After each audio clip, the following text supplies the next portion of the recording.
தேரிழந்தூர் அர் ரஹீமிய்யா அரபிக் கல்லூரி. உங்கள் ஆண் பிள்ளைகள் 7 ஆண்டுகளில் ஆலிம் பட்டத்துடன் பிகாம், பிபிஏ, பிஏ டிகிரிகளும் பெற்று சிறந்த ஆலிமாக வெளிவர இன்றைய தொடர்பு கொள்ளுங்கள். அல் மதரசத்து சாதியாவினுடைய பேராசிரியர் மௌலானா மௌல்வி ஹாஃபிஸ் எம் ஹாஜா மன்படி ஹசரத் அவர்களை பேச அழைத்துள்ளாஹி பரக்காத்துஹு. ரப்பி இஸ்ரஹ் லி ஸத்ரி வ யஸ்ஸிர் லி அம்ரி வஹ்லுல் உக்தத்தம் மின் லிசானி யஃகஹு கௌலி.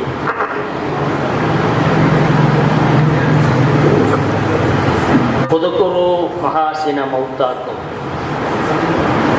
புகழும் புகழ்ச்சியும் ஏகமாயாலும் வல்லான் அல்லாஹ் ஒருவனுக்கு உரித்தாவதாக.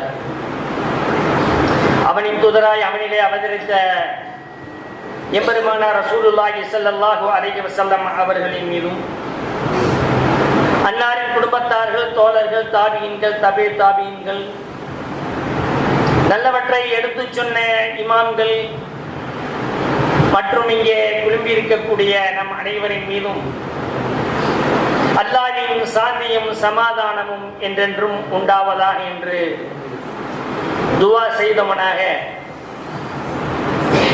எனது ஆசிரியர் பெருந்தகை அல்லாமா மௌலானா மௌலவி அல்ஹாஜ் நிஜாமுத்தீன் சிராஜ் மன்பை ஜலாலாபாத் உமரி இப்படியாக பல மதரசாக்களிலே பயின்று தமிழகத்திலே தனக்கென்று ஒரு இடத்தை வகுத்து கொண்ட, பிடித்து கொண்ட அந்த ஹஜரத் அவர்களின் சொல்லி முடிக்க முடியாது.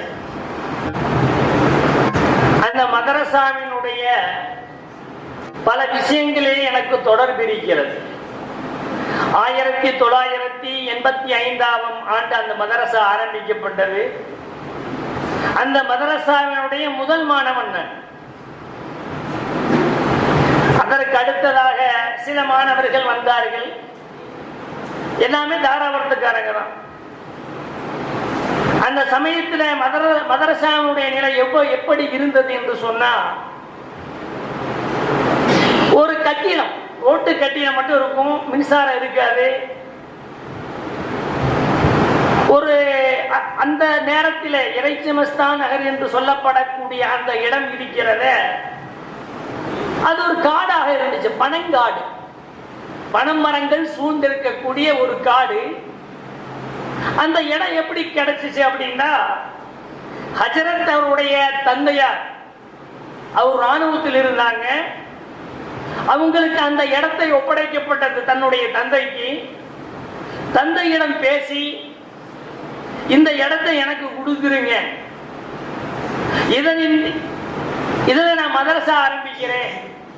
அப்படி மதரசா ஆரம்பித்தா அதிலே இருந்து வரக்கூடிய அத்தனை நன்மைகளும் உங்களுக்கு கிடைக்கும் என்பதாக தன்னுடைய தந்தை இடத்திலே, தந்தையினுடைய இடத்தை பேசி வாங்கி மதரசாவை ஆரம்பிச்சாங்க. உணவு எப்படி இருந்தது? இப்ப தடுக்கி விட்டா மதரசா.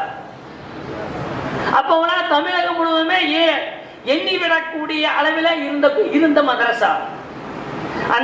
அந்த நேரத்தில் 1985 ஆண்டு மதரசா ஆரம்பிக்கப்பட்டது. ஒரு 4-5 மாணவர்கள், அனைவரும் உள்ளூர்காரங்க. ஆனா உள்ளூர்காரங்க அப்படின்னாலும் அவர்களுக்கு வீட்டில் போய் சாப்பிடுறதில்ல, அவர்களுக்கான உணவு மதரசாவிலே ஏற்பாடு செய்யப்பட்டது. 3 நேர உணவு, காலையில டீ, சாயங்கால டீ. இந்த உணவுக்கு ஏற்பாடு எப்படி பண்ணியிருந்தாங்க அப்படின்னா, தாராபுரத்துல இருந்து அங்க போகும் மதரசாவுக்கு கிட்டத்தட்ட ஒரு 1.5 கிலோமீட்டர் 2 கிலோமீட்டர். அதற்கென்று உணவை எடுத்து வருவதற்காக ஒரு ரக்கீப்ஸா இருப்பார்.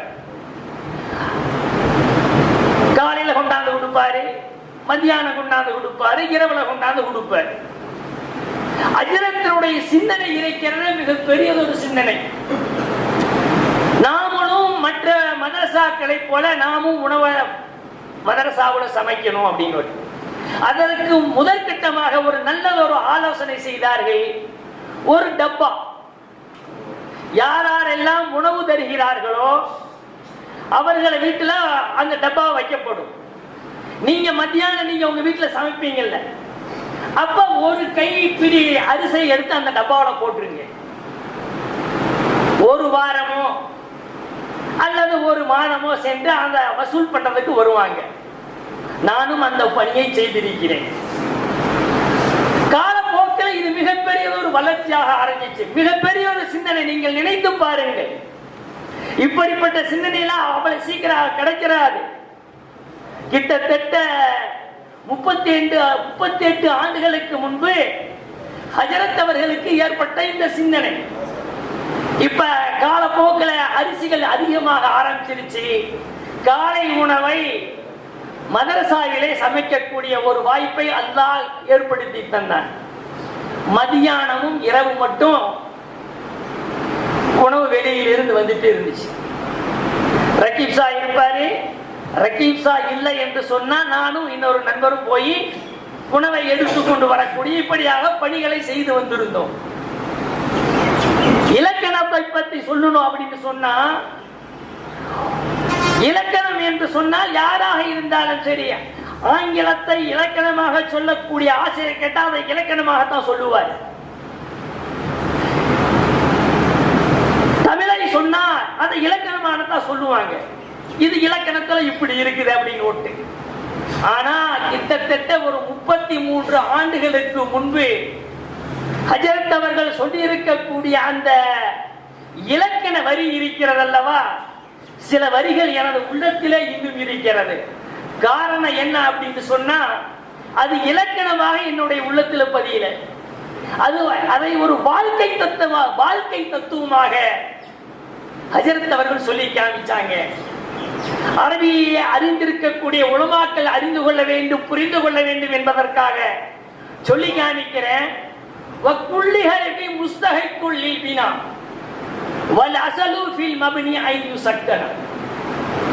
எந்த இலக்கண கிதாபுல வருது அப்படின்னா, அல்பியா என்று சொல்லப்படக்கூடிய ஒரு இலக்கண புத்தகத்திலே வரக்கூடிய ஒரு கவிதை. 1000 கவிதைகள், இலக்கண கவிதைகள் சொல்லப்பட்டு இருக்கக்கூடிய அந்த நூல்.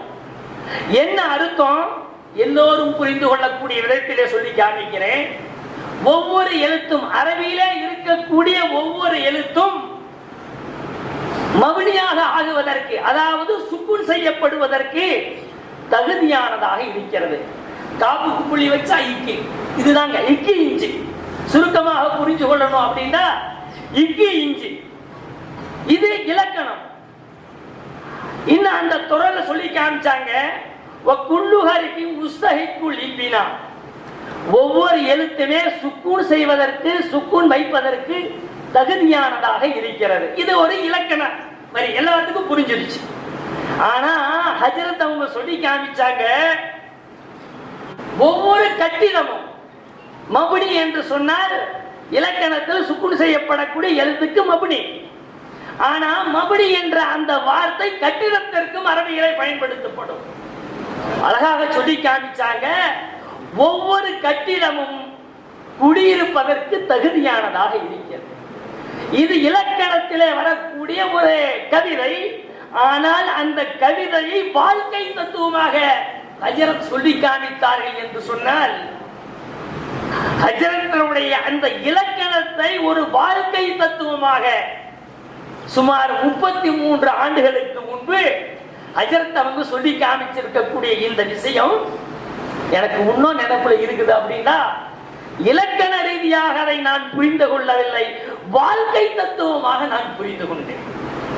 ஆக இப்படியாக சொல்லி சொன்னாங்க.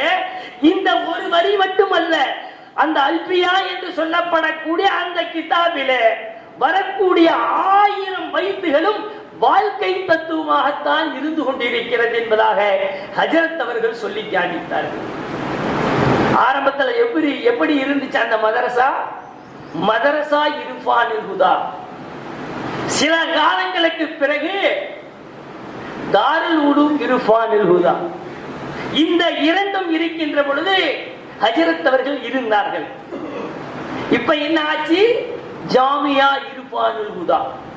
ஆக அதை உருவாக்கியவர்கள் பேர்கள் மாறலாம், அதை ஆளக்கூடிய மக்கள் மாறலாம். ஆனால் அதனுடைய நிறுவனவர்கள் இருக்கிறார்களே, தமிழகம் முழுவதும், இன்னும் சொல்ல போன சிங்கப்பூர்ல கூட அஜரத்துக்கு தெரியும். மலேசியாவில் கூட இன்றும் போய் சொன்னீங்கன்னா நிஜாமுதீன் ஹஜரத் இர்ஃபான் ஹுதா என்று சொன்னால் இன்னும் அங்கே அறிந்திருக்கக்கூடிய மக்களுக்கு தெரியும். சும்மா இப்ப இருக்கக்கூடிய இளைய தலைமுறைகளுக்கு தெரியுமோ தெரியாதோ தெரியாது. ஆனால் மதரசாவுடைய வாழ்க்கை வரலாறு இப்படி இருந்து கொண்டிருக்கிறது. பல நேரங்களிலே தனது மனைவியாரின் நகையை வாங்கி விற்று மாணவர்களுக்கு செலவு செய்திருக்கிறார்கள். அதெல்லாம் நான் கண்கூடாக பார்த்திருக்கிறேன். சொல்லக்கூடிய விஷயங்கள் அனைத்தும் மிகைப்படுத்தி சொல்லக்கூடிய விஷயங்கள் அல்ல, உண்மையான ஹக்கான விஷயங்களாக இருந்து கொண்டிருக்கிறது.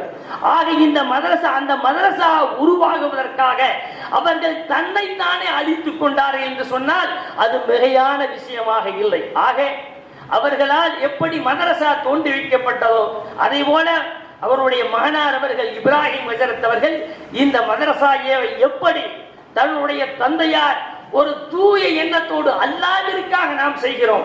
உலகிலே யாரும் பேசலாம் பேசலாம், புகழலாம், புகழாமல் போய்விடலாம்.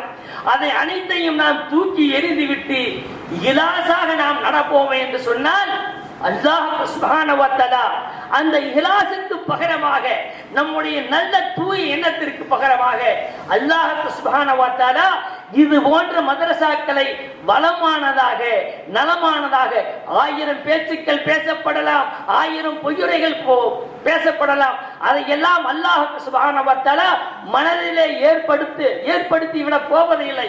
அதையெல்லாம் தூக்கி எறிந்துவிட்டு அல்லாஹ்விற்காக நாம் செய்ய வேண்டும். அல்லாஹ்விற்காக நாம் ஒரு உயர்ந்த எண்ணத்தோடு இந்த தர்பியாவை நாம் ஏற்படுத்த வேண்டும் என்ற எண்ணத்தில குருப்பநாயக்கம் பாலத்தில் ஒரு இப்சில் மதரசாவும் இந்த கல்வி நிறுவனத்தோடு நடைபெற்றுக் கொண்டிருக்கிறது. நண்பர்கள், நீங்கள் இதெல்லாம் தெரிஞ்சுக்கணும்.